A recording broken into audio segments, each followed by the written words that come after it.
When you're doing fast-paced active sports, traditional photochromic sunglasses have one particular flaw.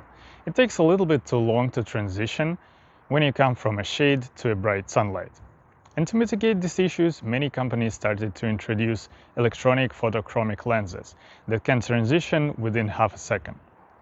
I've picked up this 60 euro pair from Rockbros to see if this tech actually solving the issue for cycling. And it turned out that fast transition actually creates a whole new issue for your eyes. So here is why faster is not always better and why I ended up putting this away. But before we talk about why my brain couldn't handle this, let's look at what you get for 60 euros. The hard case is basic, but it gives a good protection for your eyewear, has a decent zipper, and a plastic carabiner. The plastic frame has a solid build, flexible arms, and a satisfying snap when you open them. And on the face they actually lock on pretty tight and feel very ergonomic.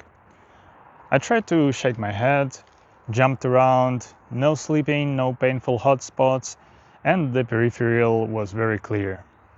So spec-wise, for 60 euro, they punch above their weight. But the tech inside is where things start to go downhill. Traditional photochromic sunglasses use chemical reaction and they dim gradually. The lenses of these Rockbros sunglasses use a liquid crystal display and a chip that polarizes them instantly. That sounds good on paper, but in reality it acts like a light switch. There is no soft dimming curve, there's just on, off and nothing in between.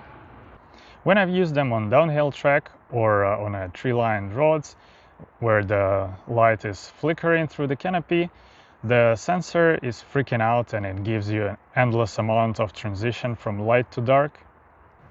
And here's the biological problem. Our eye pupil is designed to adapt to sunlight changes within some seconds. And because these sunglasses jump faster than your pupil can react, your brain receives a constant stream of violent flashes from light to dark. And instead of giving me a steady vision, I felt like riding through a strobe light. And after a couple of rides, I literally got a motion sickness from it.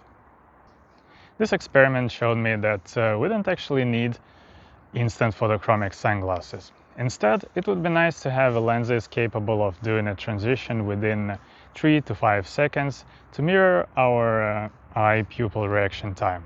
But until then, I will continue using my traditional photochromic sunglasses, which, not being as responsive, they still provide a lot more stable, predictable, and enjoyable experience. So let me know in the comments below if you had an experience with the electronic sunglasses. Was it working fine for you, or maybe you had the same issues with the instant transition that I did? I would be really curious to know what was your experience like. And as always, if you like this video, don't forget to hit the like button and to subscribe. Have fun and stay safe.